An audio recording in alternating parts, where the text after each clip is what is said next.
من العلم ما لم يعلم فسبحان الذي لا يحصى امتنانه باللسان ولا بالقلم نشهد أن لا إله إلا الله وحده لا شريك له ونشهد أن سيدنا وحبيبنا وشفيعنا ومولانا محمدا عبده ورسوله الذي أرسله بالحق بشيرا ونذيرا وداعيا إلى الله بإذنه وسراجا وقمرا منيرا شكرا وشكرا أعوذ بالله من الشيطان الرجيم بسم الله الرحمن الرحيم واتل عليهم نبأ ابني آدم بالحق إذ قربا قربانا فتقبل من أحدهما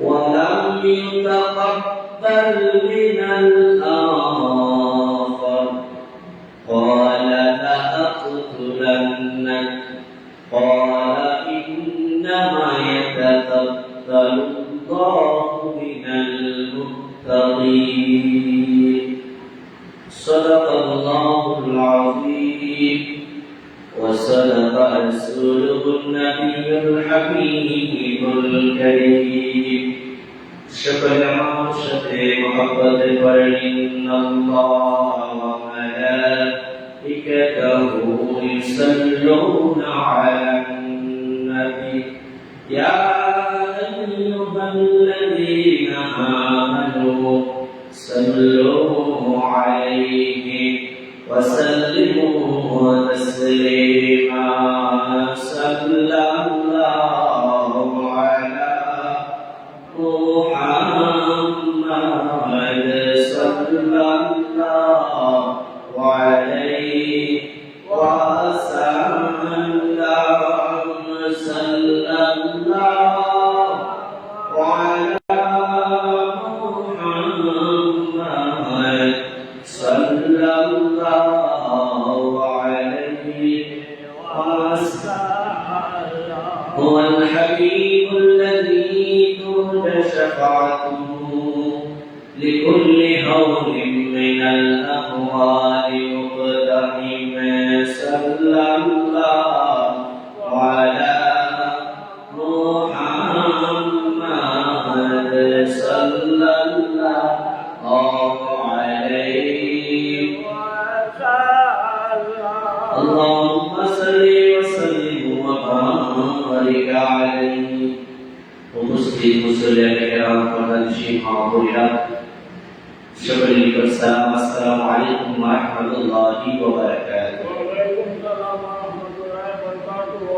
মহান রব্বুল আলামিনের দরবারে শুকর জানাই রব্বুল আলামিন আমাদেরকে জিলকদ মাসের শেষ তারিখ শেষ জুমাবারে মসজিদে আসার বসার সুযোগ দিয়েছেন সেজন্য আমরা শুকরিয়া আদায় সকলে বলি আলহামদুলিল্লাহ আলহামদুলিল্লাহ লাখো কোটি শুকর আল্লাহ রাব্বুল আলামিনের দরবারে যিনি আমাদেরকে সুস্থ শরীরে মসজিদে আসার বসার তৌফিক দিয়েছেন দুরূদ ও সালাম হুজুর সাল্লাল্লাহু আলাইহি ওয়াসাল্লামের কদম মুবারকে আল্লাহ তাআলা আমাদের মজলিসের পক্ষ থেকে অসংখ্য দুরূদ এবং সালাম সোনার মদিনায় পৌঁছিয়ে দেন সকলে আল্লাহুম্মা আমিন প্যারা হাজিরিন আমি আপনাদের সামনে কোরআনুল কারীম সূরাতুল মাঈদা 27 নম্বর আয়াত তেলাওয়াত করছি আল্লাহ তাবারাক ওয়া তাআলা উক্ত আয়াতুল কারীমার মধ্যে একটি ঘটনা বর্ণনা করেছেন ঘটনাটা হলো কুরবানি সম্পর্কে সঠিক জিলহজ্জের 10 তারিখ যাদেরকে আল্লাহ রাব্বুল আলামিন সামর্থ্য দিয়েছে তারা কুরবানি করবে। সামর্থ্যবানদের জন্য কুরবানি করা ওয়াজিব। আল্লাহ রাব্বুল আলামিন এই কোরআনুল কারীমকে কোরআনুল কারীমে প্রায় 1000 আয়াত আল্লাহ রাব্বুল আলামিন অতীত ইতিহাস সম্পর্কে বর্ণনা দিয়েছেন। প্রায় 1000 আয়াত আছে কোরআনে যা অতীত ইতিহাস সম্পর্কে। কোরআনের 6666 আয়াতের মধ্যে 500 আয়াত আছে বিধিবিধান সংক্রান্ত। কোরআনের 66 আয়াত আছে বিবিধ বিষয়ে। কোরআনের 1000 আয়াত আছে অতীত ইতিহাস সম্পর্কে।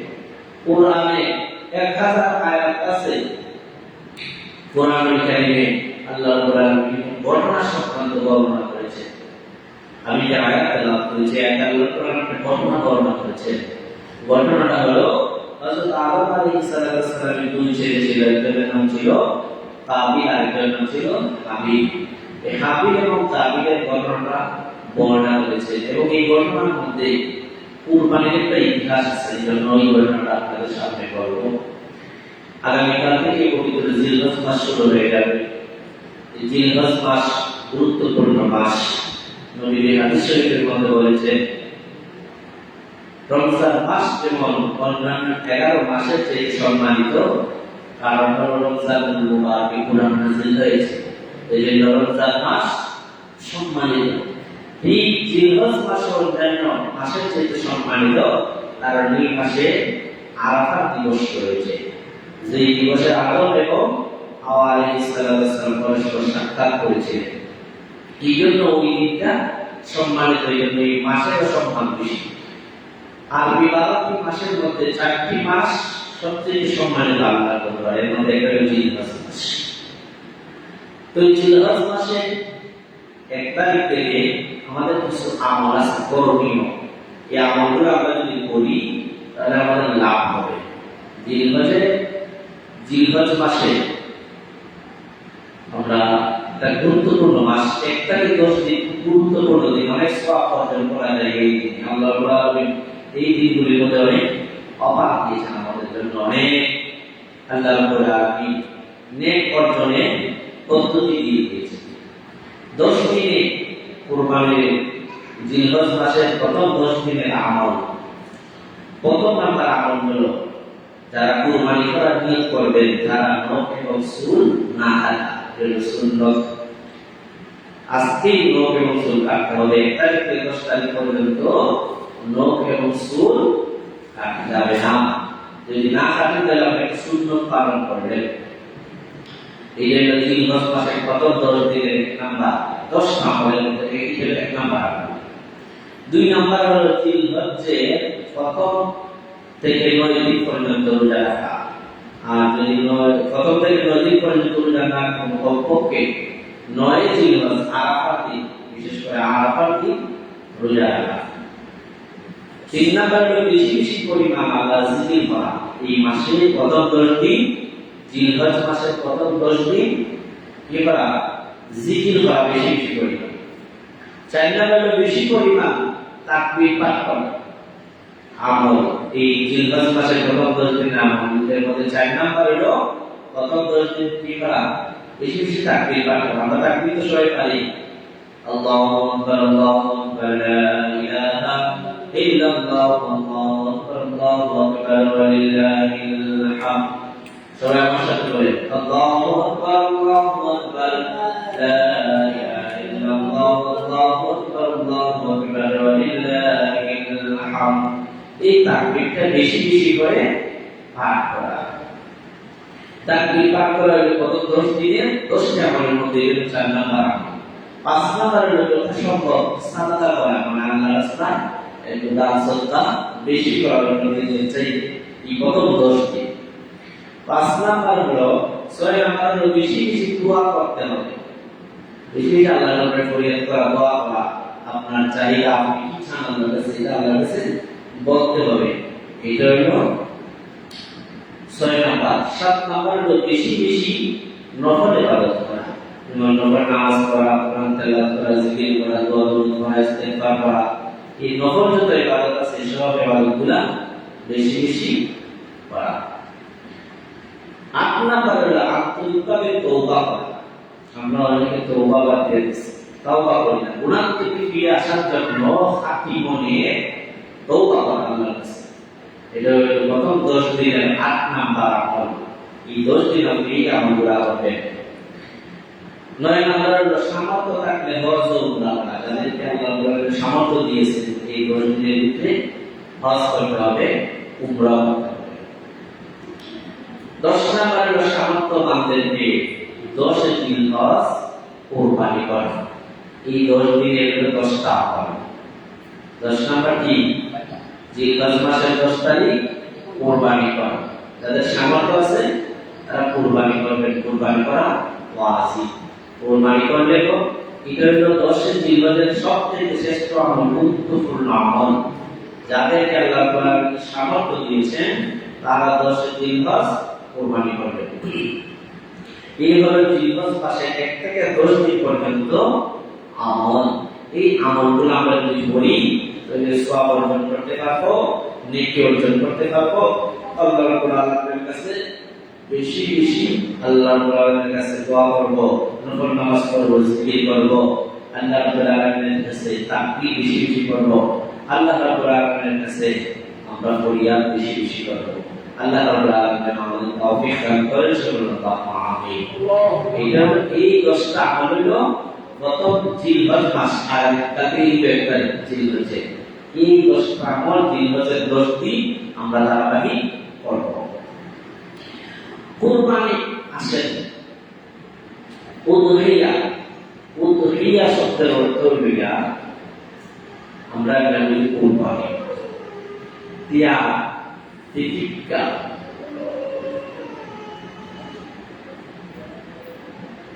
আমরা ত্যাগ করতে হবে, তিতিক্ষা দিতে হয়, পরীক্ষা দিতে হবে। আল্লাহ রাব্বুল আলামিনের নিকটবর্তী বান্দা হওয়ার জন্য, আল্লাহর রাস্তায় আল্লাহ সন্তুষ্টির জন্য কুরবানি করা। তো কুরবানির ইতিহাসটা, পৃথিবীর ইতিহাসে কুরবানির ইতিহাসটা শুরু হয়েছে আদম সফিউল্লাহ 2 ছেলের মাধ্যমে। আদম সফিউল্লাহ ছেলেদের মানব যেমন বিস্তার শুরু হয়, আদম সফিউল্লাহ সন্তান হয়তো জুড়ায় জুড়ায়, সন্তান কি জুড়ায় জুড়ায়। আমরা এখন দেখতে অনেক সময় একজন 2টা বাচ্চা জন্মস, এভাবে জন্ম দিত এবং সমাজের নিয়ম ছিল আমরা তো অনেক সময় জন্ম দিলে 2টা ছেলে হয়, 2টা মেয়ে হয়। কিন্তু ওই সময় জগতে আল্লাহ বিধান ছিল একটা ছেলে একটা মেয়ে জন্ম দিত। জন্ম দিত একজনের তো ছেলে, আরেকজন কি মেয়ে, জোড়ায় জোড়ায় জন্ম দিত। আমরা তো অনেক সময় আমাদের দেখি পত্রিকার মধ্যে 3 জন জন্ম দিতে যাচ্ছে, হয় না? হয়। এক মায়ের 3টা বাচ্চা প্রসব করেছে, পত্রিকা পড়লে পাওয়া যায়।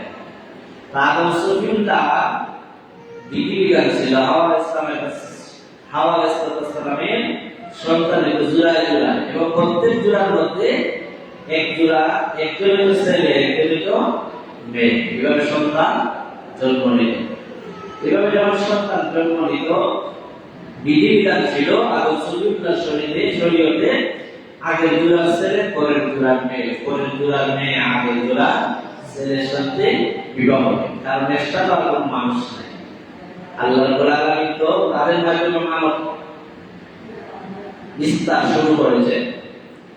তো বিধান ছিল আগের জোড়া ছেলে পরের জোড়ার মেয়ে, পরের জোড়ার মেয়ে আগের জোড়া ছেলের সাথে বিবাহ বন্ধনে আবদ্ধ হবে, এটা আল্লাহর বিধান ছিল। ঘটনাক্রমে আদম সফিউল্লাহ এক জোড়া সন্তানের নাম হলো কাবিল, ছেলের নাম হলো কাবিল। পরে আরেক জোড়া সন্তানের মধ্যে ছেলের নাম হলো হাবিল। হাবিলের সাথে যে যমজ বোন জন্মগ্রহণ করেছিল সেই যমজ বোনটা ছিল অনেক সুন্দরী, রূপবতী, গুণবতী। আর কাবিলের সাথে যে জন্মগ্রহণ করেছিল যে বোন, ওনার সাথে জন্মের বোনটা ছিল সুশ্রী, ছিল না সুন্দরী, ছিল না, একটু কালো টাইপের ছিল। কিন্তু কাবিল যখন তারা বয়সের উপযুক্ত পরিণত হলো, আর রাসূলুল্লাহ শরীয়তে বিধানের আগে দুলার ছেলে পরের দুলার মেয়ে, পরের দুলার মেয়ে আগে দুলে ছেলের সাথে, তবে বিধান অনুযায়ী হাবিলের বিবাহ করবে কাবিলের সাথে, যে বলবে গ্রহণ করেছে, কাবিলের বিবাহ করবে হাবিলের সাথে যে জন্মগ্রহণ করেছে যেহেতু। কিন্তু কাবিলরা মানতে পারছে না। কাবিল তার বাপের কাছে যুক্তি দিল যে আমি আর আমার বোন একসাথে আমার মায়ের পেটে আসলাম, একসাথে দুইটা হয়েছি, একসাথে কাছে পাইছি, বড় হয়েছি, তাহলে আমি তুই তাকে বিবাহ করার হকদার বেশি। যুক্তিটা ঠিক না? এবং কাবিল ছিল বয়সেও বড়, আমি বলছি এই দিক থেকে তো আমিও হকদার। আমার সাথে জন্ম নিছে, একসাথে মায়ের পেটে আসলাম, একসাথে দুনিয়া পাইছি, আমি বয়সে বড়, তারা আমাকে আমার সাথে যে যমজ দুনিয়াতে এসেছে তাকে বিবাহ করো। কিন্তু রাসূলুল্লাহ শরীয়ত বিধিবিধান, আল্লাহর বিধিবিধান কিন্তু তার বিপরীত। আল্লাহর বিধিবিধানের সাথে যুক্তি দিয়া কোনো কিছু খাজে না। আল্লাহর বিধিবিধানের সাথে আপনার বিবেক, আপনার জ্ঞান যুক্তিযুক্ত দিয়া বিধিবিধানের পরিবর্তন করার নিয়ম নাই। কারণ আমরা যে জ্ঞান অর্জন করি কয়টা মাধ্যমে হতে পারে? আমরা জ্ঞান অর্জন করি 6টা মাধ্যমে। 5টা হলো চলতি হয়, আর একটা হলো আকল। এই 6টা মাধ্যমে আমরা জ্ঞান অর্জন করি। এই 6টা মাধ্যমে আমরা জ্ঞান অর্জন করি, যেটা আমাদের জ্ঞান অর্জনের মাধ্যম। কিন্তু যারা আল্লাহর নবী, তারা জ্ঞান অর্জন করেন এই 6টা মাধ্যমে মৌলিক জ্ঞান, যারা আল্লাহ সরাসরি বিধান। তো আল্লাহর বিধানে তো এটা নাই, কিন্তু কাবিলে কি করে যুক্তি দেয়, যুক্তি দিয়া এটাকে পরিবর্তন, আল্লাহর বিধানে পরিবর্তন করতে চায়। দেখবেন আমাদের দেশে কিছু পরম্পরা আছে, এরা যুক্তি দেয়, বহুত কথা হচ্ছে, আপনার বহুত কথা হচ্ছে, মা নিতে চলুন পারি, এটা তো আমার যুক্তিযুক্ত লাগে না। বিধান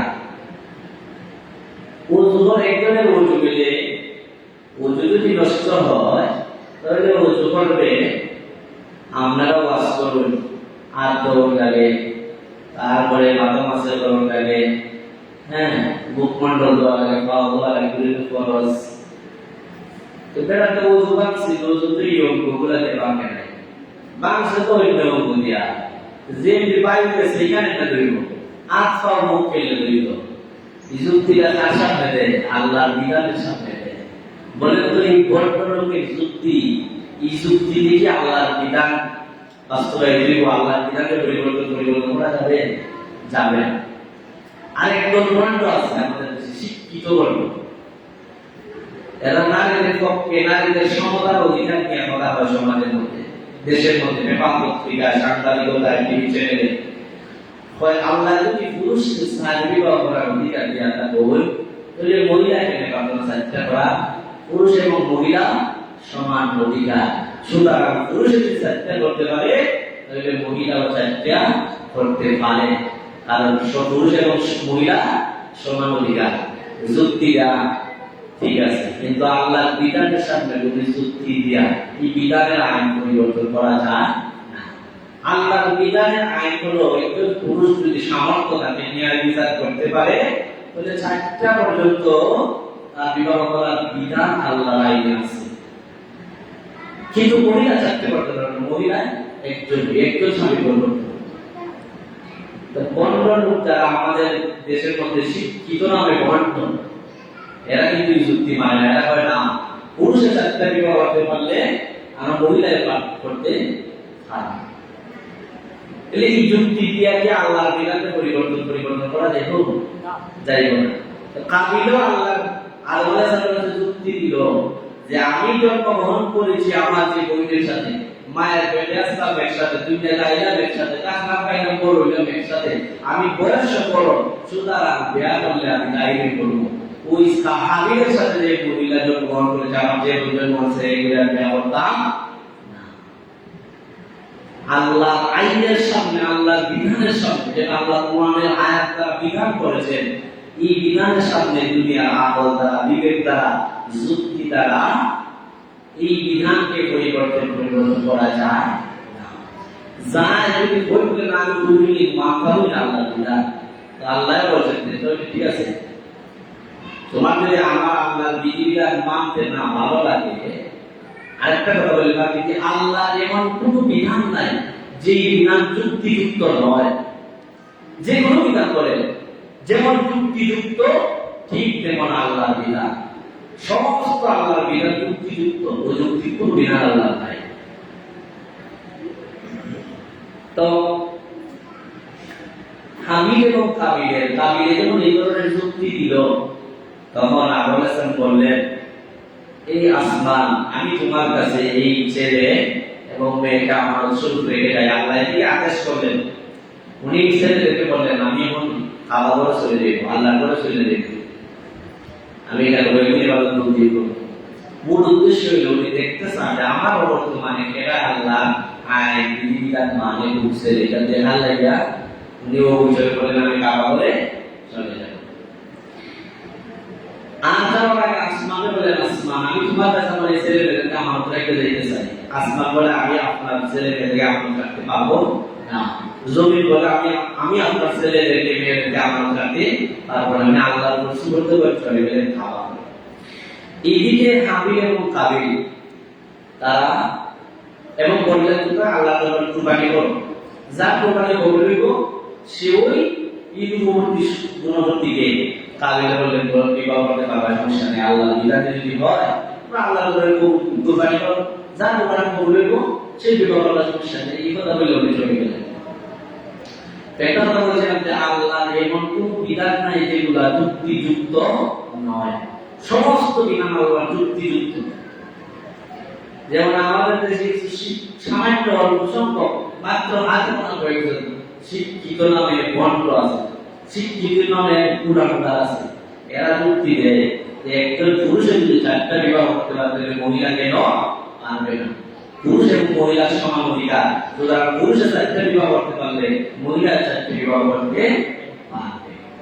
কথাটা কিন্তু যুক্তিযুক্ত। কিন্তু আল্লাহ মহিলাদের এই বিধান দেওয়ার কথা কোরআনে যে জায়গার মধ্যে বর্ণনা করছে, এখানে আল্লাহ একটা উদাহরণ দিয়েছে। উদাহরণটা হলো নিসাউকুম হারসুল লাকুম, আল্লাহ বলেন মহিলা হলো তোমাদের হারসুল লাকুম, শস্য ক্ষেতের মতো, কৃষি ক্ষেতের মতো। আল্লাহ তো উদাহরণ দিয়ে কত জিনিসের উদাহরণ দিতে পারেন, কিন্তু আল্লাহ বলছেন মহিলা হলো তোমাদের কৃষি ক্ষেত্রের মতো। কৃষি ক্ষেত্রে যেমন চাষ করলে, এটার মধ্যে বীজ বপন করলে, চাষ করলে, সেচ দিলে উৎপন্ন হয় ধান, উৎপন্ন হয় গম, উৎপন্ন হয় ভুট্টা, উৎপন্ন যা লাগাই আছে তাই হবে। ঠিক মহিলা হলো ঠিক ক্ষেতের মতো, ক্ষেত যা চাষ করবে তাই জন্ম নেবে। বলছিলাম যে আল্লাহ সমস্ত বিধিবিধান যুক্ত। কেন যুক্ত?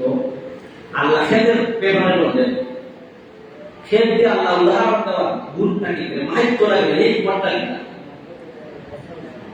এক মরটা হল সাইকেল ব্যক্তি মনে হয় একটা ঘটনা বললেন, সাইকেল মিল্লা 1 বিঘা জমি চাষ করছে, লাগাইছে এর মধ্যে আমরা বড় তরমুজ লাগাইছে। সাইকেল মিল্লা একটা জমির মধ্যে কি লাগাইছে? তরমুজ লাগাইছে। তো আল্লাহর রহমতে সুন্দর তরমুজ হইছে, তরমুজের উপযুক্ত বয়স আইছে, পরিপূর্ণ সময় আছে। ঘটনাক্রমে আল্লাহ পক্ষ থেকে আজাব হয়েছে, শিলাবৃষ্টি শুরু হয়েছে। হয় না শিলাবৃষ্টি? ওই জায়গায় গেল শিলাবৃষ্টি, ও 2 কেজি ওজনে 5 কেজি ওজনের মতো শিলাবৃষ্টি হয়েছে।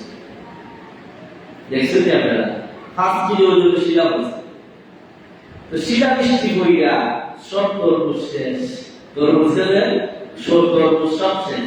ঘটনাক্রমে 1 বিঘা জমির মধ্যে 1 লাখ তরমুজ হয়েছে। কয়টা তরমুজ? একটা তরমুজ। চাষ করতে প্রয়োজনে 4 জনে চাষ করতে, পানি ছিল 4 জনে, জমিতে চাষ করতে 4 জনে, লাগাইছিল 4 জনে, যত খরচা আছে সব কিছু 4 জনে মিলা। ফসল হয়েছিল সুন্দর, কিন্তু ঘটনাক্রমে আল্লাহ আযাব আইসা শিলাবৃষ্টি সব ধ্বংস করে দিয়েছে। তরমুজ বর্তমানে আছে না? তো এটা একটা তরমুজ আছে। এখন এই এক তরমুজ 4 বেলা কেটে নিল, 4 বেলা চাষ করছে না, 4 বেলা বীজ দিছে না, 4 বেলা টাকা দিছে না, যেমন চারজনে এক তরমুজ কেমনে নিল, তরমুজ দিতে হইলে কি করতে হবে? থাকতে হবে, আর না বাজার বিক্রি কইরা ঠিক তদ্রুপ চারজন পুরুষে যদি একজন মহিলার বিবাহ করে বাচ্চা একটাই ঠিক তো। আর একটা বাচ্চার যদি বাচ্চা নিতে চায়, বাপের পরিচয় দিতে চায়, বংশ পরিচয় দিতে চায়, চারজনে দিতে পারবে না। কিতা বলিব? বাচ্চা থাকতে চায় দুটো বলিব, তো বাজার বিক্রি করতে হইব, বইরা টেকানি দিব। এতে কি বালা হইব না মন্দ হইব? মন্দ। এই জন্য বলছে আল্লাহর কোনো বিধান নাই যে বিধান যুক্তিযুক্ত নয়, অযৌক্তিক। যে মহিলা বলে চারজন পুরুষ একজন পুরুষ যদি চারটা বিবাহ করতে পারে, তাহলে আমি কেন চারটা স্বামী গ্রহণ করতে পারবো না? ওই মহিলা যদি ঘটনাক্রমে চারজন পুরুষের সাথে বিবাহ হয় আর বাচ্চা যদি একটা হয়, এখন বলেন বাবার নাম কি রইল? চারজনের নাম বই দিব না একজনের নাম বই দিব? চারজনের নাম বই দিব। এই স্বামী কয়জনের পরিচয় দিব? এটা কি তাহলে সম্মানের রইব না অসম্মানের রইব? অসম্মানের রইব, এটা পালা হইব না। এজন্য বলছে আল্লাহর এমন কোন বিধান নাই যে বিধান যুক্তিযুক্ত নয়। সমস্ত বিধান আল্লাহ যুক্তিযুক্ত এবং আমাদের কল্যাণে, অকল্যাণে নয়। কারণ আল্লাহ রাব্বুল আলামিন জানেন কোন বিধান দিলে তার বান্দা কল্যাণ হবে, কোন বিধান দিলে তার বান্দার উপকার হবে, এটা আল্লাহ ভালোই জানেন। কিন্তু আমরা যদি না এই বিধান না মানি, বিধান অস্বীকার করি, এরপর আল্লাহ বলছেন তাহলে এক কাজ করো, তোমরা যদি আমার বিধিবিধান ভালো না লাগে, আমাকে মানতে ভালো না লাগে, তাহলে এক কাজ করো। কাজটা হলো ইয়া মাশারাল জিন্নি ওয়াল ইনস ইন ইসতাতা'তুম আন তানফুযু মিন আকতারিস সামাওয়াতি ওয়াল আরদ ফানফুযু লা তানফুযুনা ইল্লা বিসুলতান فبأي آلاء ربكما تكذبان আল্লাহ কোরআনের ডাকে বলে দিয়েছি এবং মানবরা তোমরা যদি আমার বিধিবিধানকে মানতে তোমাদের ভালো না লাগে, তোমাদের যদি মনে না চায়, তুমি যদি আমার বিরুদ্ধে আচরণ করতে চাও, বিরুদ্ধ কাজে করতে চাও, তাহলে আসমান এবং জমিন দিয়ে তোমাদের আমি প্যাকেট করে রেখেছি।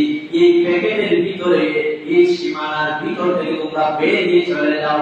এই সীমানার ভিতরে থাকার অধিকার তোমাদের নাই। আর এটা বলে ফামফুসুলা তানফুসুনা ইল্লা বিসুলতান, এই সীমানার বাইরে যাওয়ার কোনো ক্ষমতাই তোমাদের নাই। তাহলে আল্লাহর বিধান যদি ভালো না লাগে, তাহলে পৃথিবী এবং আসমান এবং জমিনের ভিতর থেকে বের হয়ে যাও, চেষ্টা করো তোমাদের যদি ভালো, কিন্তু বাইরে পারতে না। আসমান এবং জমিন দিয়ে আমি আল্লাহ তোমাদেরকে প্যাকেট করে রেখেছি, তোমাদের কাভারেজ করে রেখেছি। এর বাইরে যাওয়া কোনো সিস্টেম নাই, বাইরে যাওয়া যাবেও না, সম্ভব নয়। এরপরে কিন্তু আল্লাহর নিয়ামতকে স্বীকার করবে, নিয়ামতকে কখনো স্বীকার করা যাবে না। তো বলছিলাম হযরতে আদম আলাইহিস সালামের দুই ছেলে হাবিল এবং কাবিল। ওই কাবিল যখন কাবিলের কাজ করতে বিরানি, কাবিল পশুপালন করত, আর হাবিলে কৃষি কাজ করত। আদম আলাইহিস সালাম যখন বললেন তোমরা কুরবানি করো, কুরবানি যার কুরবানি কবুল করবেন সেই বিবাহ করবে সুন্দরী নারীকে, তখন দুই ভাই মিলে কুরবানি করলো। হাবিলের টুকরা কৃষি কাজ করে গরিব মানুষ, সে কিছু মনে করেন ভুট্টা অথবা ধানের আটি নিয়ে রেখে এলো। আর কাবিলের পশু আছে ভর্তি কাতা, মেষপালের মধ্যে, পশুপালের মধ্যে, খামার মধ্যে যেটা সবচেয়ে বড় সবচেয়ে সুন্দর, সেই দুম্বাটারে নিয়ে সে রেখে এলো। কিন্তু ঘটনা হলো আমরা যে কুরবানি করি, কুরবানি জবে বলি আমরা শুধু নামটা লই আল্লাহ, বিসমিল্লাহি আল্লাহু আকবার। আল্লাহ বলেন লা ইয়ানাল্লাহু লুহুমুহা ওয়ালা দিমাউহা ওয়ালাকিন ইয়ানাত তাকওয়া মিনকুম। তোমাদের কুরবানির রক্তের গোশত এবং মাংস কোনো কিছু আল্লাহর দরবারে পৌঁছে না, পৌঁছে একটা জিনিস, সেটা হলো ওয়ালাকিন ইয়ানাত তাকওয়া মিনকুম। তোমাদের অন্তরে কি আছে এটা আল্লাহ রাব্বুল আলামিন দেখেন। মাংস খাও তোমরা, গোশত খাও তোমরা, সব তোমরা, কিন্তু কোন নিয়মে তুমি কুরবানি করেছো এটাই আল্লাহ দেখার বিষয়, এটাই আল্লাহর রাব্বুল আলামিনের দরবারে পৌঁছে দিল বলে সুবহানাল্লাহ। তো দুই ভাই একটু রাখছে কাবিল রাখছে বড় দিকে দুম্বাটা মেষ পালের মধ্যে তার খামারের মধ্যে সবচেয়ে বড় যে দুম্বা এখানে রাখছে। আর হাবিল বেটা গরিব মানুষ কৃষি কাজ করে এটা কিছু ধান বা গমের ভুট্টা এগুলা রাখছে। কুরবানি কবুলের আগের নিয়ম ছিল আকাশ থেকে নীল এক ধরনের আগুন আসতো, যেটা কুরবানি কবুল হইতো ওই কুরবানিটা আকাশের নীল আগুনে জ্বালিয়ে দিত, আর যেটা কবুল হইতো না এটা কইরা থাকতো। এটা বহন হয় নাই। সুবহানাল্লাহ।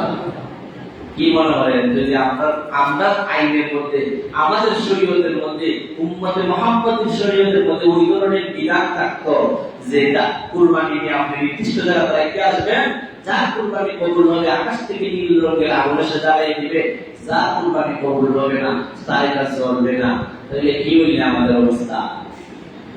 ইমাম সাহেবের কুরবানি অনেক সময় জলরণে নয়, মুহাদ্দিস সাহেবের কুরবানি অনেক সময় জলরণে নয়, অনেক সময় মুফতি সাহেবের কুরবানিও চলে না। কারণ কি? মুফতি সাহেব তো 2 নম্বরের মাল বানাইছেন, ইমাম সাহেব তো 2 নম্বরের মাল বানাইছেন, ডিসি সাহেব তো 2 নম্বরের মাল বানাইছেন, এসপি সাহেব তো 2 নম্বরের মাল বানাইছেন, এমপি সাহেব তো 2 নম্বরের মাল বানাইছেন। 2 নম্বর মালের কুরবানি আল্লাহর দরবারে কবুল হয় না। আল্লাহর দরবারে 1 নম্বর মাল লাগে। যার মাল 1 নম্বর হবে সেই লোকটা কৃষি কাজ হোক, সেই লোকটা একজন টেরাকাজিওয়ালা হোক, সেই লোকটা একদম নিম্ন মানের হোক, যেই কোন স্তরের হোক না কেন, ওই লোকের কুরবানিটা আল্লাহর দরবারে কবুল হবে। কারণ হলো তার মাল তাহলে 1 নম্বর মাল। আল্লাহ রাব্বুল আলামিনের দরবারে কোনো 2 নম্বর মাল কবুল হয় না, 2 নম্বর মালের কুরবানিও কবুল হয় না। আল্লাহ রাব্বুল আলামিনের দরবারে 1 নম্বর মালের কুরবানি কবুল হয়। এজন্য যদি আমাদের বিধানে উম্মতে মুহাম্মাদী শরীয়তেও যদি এই বিধান থাকতো যার কুরবানি কবুল হবে আকাশ থেকে নীল রঙের আগুন এসে জ্বালিয়ে দেবে, তাহলে অনেক মানুষ ডরই কিন্তু কুরবানি করতো না।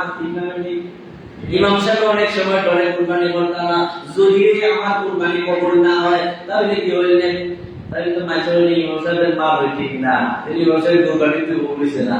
মুফতি সাহেবের দিকে কুরবানি কবুল হয় না, মুফতি সাহেব বলে অনেক সময় কুরবানি দিলেন না, অনেক সময় ডিসি সাহেব কুরবানি দিলেন না, কারণ 2 নম্বরই করে মাল কামাইছেন। এভাবে যত অবৈধ পন্থায় যারা মাল কামাইলে তারা যখন কুরবানি দিলে দিতে ভয় পেয়ে গেলেন যে আমরা কুরবানি করতাম তো কথা দিবই, যদি কুরবানি কবুল না হয়, যদি কুরবানি আকাশের আগুনে এসে জ্বালায় না দেয় তাহলে তো আমরা সমাজে শরম পাইব।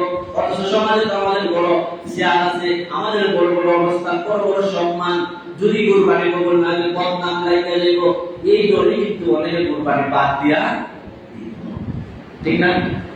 কিন্তু আল্লাহ রাব্বুল আলামিন কত বড় ইহসান করে দেন আপনি আমার প্রতি। আদম সফিউল্লাহ থেকে ঈসা রুহুল্লাহ পর্যন্ত সমস্ত নবী রাসূলদের শরীয়তে কুরবানি জায়েজ ছিল, বিধান ছিল, সব নবী রাসূলরা কুরবানি করতেন, কিন্তু কুরবানির মাংসটাই দিতে না। কুরবানির মাংস পাশে গরিবদেরকে বাইরে দিতে পারতেন না, কারণ এটা আকাশ থেকে আগুন এসে জ্বালায় দিতে হয়েছিল বিধান। কিন্তু উম্মতে মুহাম্মাদীকে আল্লাহ রাব্বুল আলামিন অনেক বিধান দিলেন, যে নবী যেমন নবী শ্রেষ্ঠ নবী, তার উম্মত যেন শ্রেষ্ঠ হয়, কেউ যেন একটু কষ্ট না হয়, তারা যেন অসম্মানিত না হয়। এজন্য বৈধ মালে কুরবানি করুক আর অবৈধ মালে কুরবানি করুক, হালাল পন্থায় উপার্জিত মাল দিয়ে কুরবানি করুক অথবা হারাম পন্থায় মাল দিয়ে উপার্জন করুক, আল্লাহ রাব্বুল আলামিন সরাসরি উম্মতে মুহাম্মাদীকে শরম দিতে চান না। আল্লাহ রাব্বুল আলামিন সরাসরি উম্মতে মুহাম্মাদীকে লজ্জিত করতে চান না, সম্মানিত রাখতে চান। কারণ এরা হলো শ্রেষ্ঠ নবী, শ্রেষ্ঠ উম্মত, এরা যদি অসম্মানিত হয়ে যায় আল্লাহ রাব্বুল আলামিন এটা চান না। শ্রেষ্ঠ নবীর উম্মতদেরকে শ্রেষ্ঠ হিসাবে রাখতে চান। এজন্য আল্লাহ বিধান দিয়ে দিলেন কুরবানি তোমরা শুধু বলবা বিসমিল্লাহ আল্লাহু আকবার, কবুল করে দিব আমি আল্লাহ তোমাদের অন্তর অনুযায়ী। এটা হালাল পন্থায় উপার্জিত মালের কুরবানি অথবা হারাম পন্থায় উপার্জিত মালের কুরবানি হোক, এটাও খাইবাই তোমরা, কিন্তু তোমাদের হৃদয়টা আল্লাহর দরবারে গিয়ে পৌঁছে যাবে। তাহলে আমরা কুরবানি করি, এটা বৈধ মালের করি, অবৈধ মালের করি, সরাসরি সব কিন্তু আমাদের আল্লাহ দেয় নাই। বুঝলি? যদি সরাসরি আল্লাহ সরম দিতে পূর্ববর্তী উম্মতদের মতো কাফিরের কুরবানি করলো, তার কুরবানি কবুল হলো না, সে বিশ্বপুষ্ট দিকে মুরাদ একটা তোমরা কবুল কুরবানি দিল, কুরবানি কবুল হলো না। আর তার হাবিল মাত্র কৃষি কাজ করে কয়েক লাখ কৃষি উপকরণ রাখলো, আল্লাহ রাব্বুল আলামিন আসমান থেকে নীল রঙের আগুন পাঠিয়ে দিলেন, জ্বালিয়ে দিল, তার কুরবানি কবুল হয়ে গেল। এরা কি বুঝলেন? এরা এটাই বুঝা যায় যারা খাঁটি মনে আল্লাহ রাব্বুল আলামিনের রাস্তায় কুরবানি করবে, তার গরু বড় হওয়ার দরকার নাই, তার এটা বিশাল বড় হওয়ার দরকার নাই, এটা 5 লক্ষ টাকার হওয়ার দরকার নাই। নির্ধারিত যে পশুটা কুরবানি করা দরকার, এই যে কোনো একটা পশু দিয়ে যদি সে জবে করে ফেলে, তাহলে আল্লাহর দরবারে কবুল হয়ে যাবে। এটা বড় বিশাল অঙ্কের টাকার প্রয়োজন নাই। আল্লাহ যেই পশু দ্বারা কুরবানি করা হালাল করেছেন, এর মধ্যে থেকে যে কোনো একটা দিয়ে আপনি কুরবানি করে লাগেন, আপনার কুরবানি কবুল হয়ে গেছে।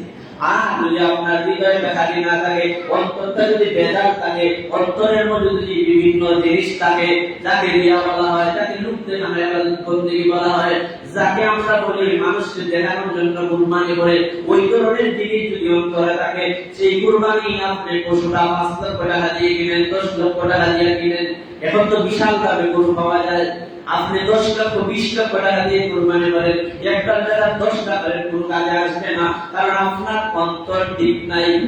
কি ঠিক নাই? অন্তর ঠিক নাই। আল্লাহ তো অন্তর ঠিক স্থান।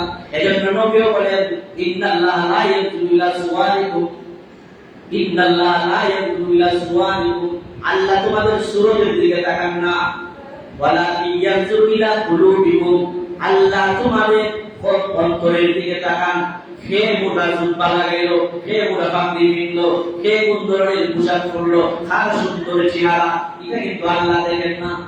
আল্লাহ রাব্বুল আলামিন বলেন, আল্লাহর হাবিব বলেন, এটা ওয়ালাকিন ইয়ানজুরু ইলা কুলুবিকুম, আল্লাহ তোমাদের হৃদয়ের দিকে তাকান, তোমাদের অন্তরের দিকে তাকান। কার অন্তর বিশুদ্ধ, সে ইখলাসের সহিত, কে খাঁটি মনে, সে বিশুদ্ধ মনে কুরবানি করে, এটাই আল্লাহ রাব্বুল আলামিন দেখেন।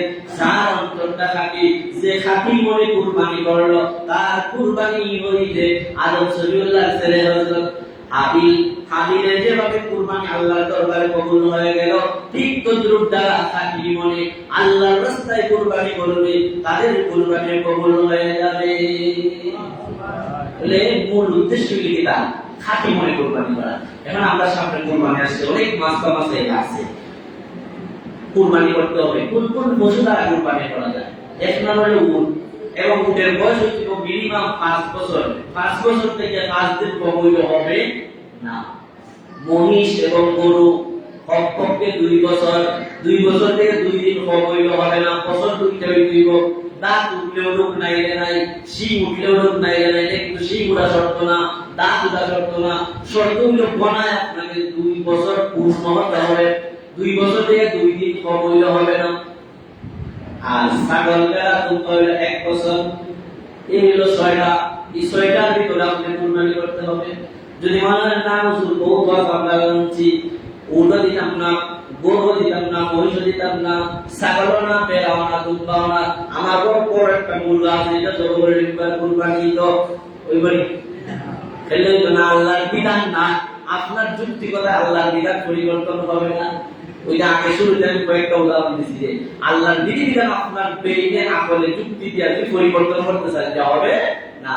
যে বিভাগে বন্টরা হয় ওজু বললে ওজু নষ্ট হইছে, যেই দিকে পানি গেছে এই জায়গায় না তুই ওয়ান ফাও বুক ফাও বলে দিতাম, এগুলো বন্টদের যুক্তি। কিন্তু আল্লাহর বিধানে হয় এগুলোই দিতে হবে। কিন্তু বন্টদের মতো আমি যদি যুক্তি দিয়ে এখন বলে এই 6 বছর তারা না, আমি অনেক বড় 2 বছর হইছে একটা মুরগা বাচ্চা অনেক বড় হইছে, এটা এবার কুরবানি তো আমার লাগাই 1 বছর ওই বলি না, হবে না।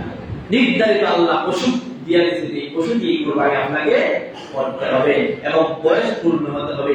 আল্লাহ রাব্বুল আলামিন যেন আমাদেরকে কুরবানি যাদের সামর্থ্য আছে কুরবানি করা তৌফিক দান করেন খাঁটি মনে, এবং যাদের সামর্থ্য নাই আল্লাহ রাব্বুল আলামিন যেন সামর্থ্য দেন এবং মন বেজার করার কোনো বিষয় নয়। নবীজি তার উম্মতের পক্ষ থেকে কুরবানি দিয়া গেছেন, কারণ নবী জানে না তার উম্মত অনেক গরীব থাকবে, কুরবানি করতে পারবে না, এজন্য নবীর উম্মতের পক্ষ থেকে নবী কুরবানি দিয়া গেছেন। আপনিও বলতেজা করবেন না, আল্লাহ যদি আপনিও সন্তুষ্ট থাকবেন, আল্লাহ রাব্বুল আলামিনের বিধিবিধানগুলোতে আপনি খুশি থাকবেন, মানতে পারেন না পারেন অন্তত বেজার হইবেন না, আল্লাহর বিধিবিধানের বিরুদ্ধে কথা বলবেন না। আর কথা বললে আপনার এই দুটোকে কোনো পার্থক্য নাই। একজনে নামাজ পড়তে পারে না, এটা সে স্বীকার করে আমি ভুল করতেছি, আমি খারাপ কাজ করতেছি, আরেকজনের নামাজ পড়েই না অহংকার করে নামাজি তা পাঠ করা গাইলা নামাজি রে নামাজের বিধিবিধান মানেওই না, কিন্তু ওই লোকে আর যে করতে পারে না, কিন্তু বুঝতে হইতেছে এটা বুঝে সমান নেই, সমান নয়। সুতরাং আল্লাহর যে কোনো বিধিবিধান আমরা বেন আকল দিয়া বানাইলে বুঝতে হবে না, আল্লাহর বিধিবিধান অনুযায়ী আমাদের পালন করতে হবে। আল্লাহ রাব্বুল আলামিন আমাদের সকলকে কোরবানি করার তৌফিক দান করেন, যাদের সামর্থ্য নেই আল্লাহ সামর্থ্য দান করেন। আমিন। আসসালামু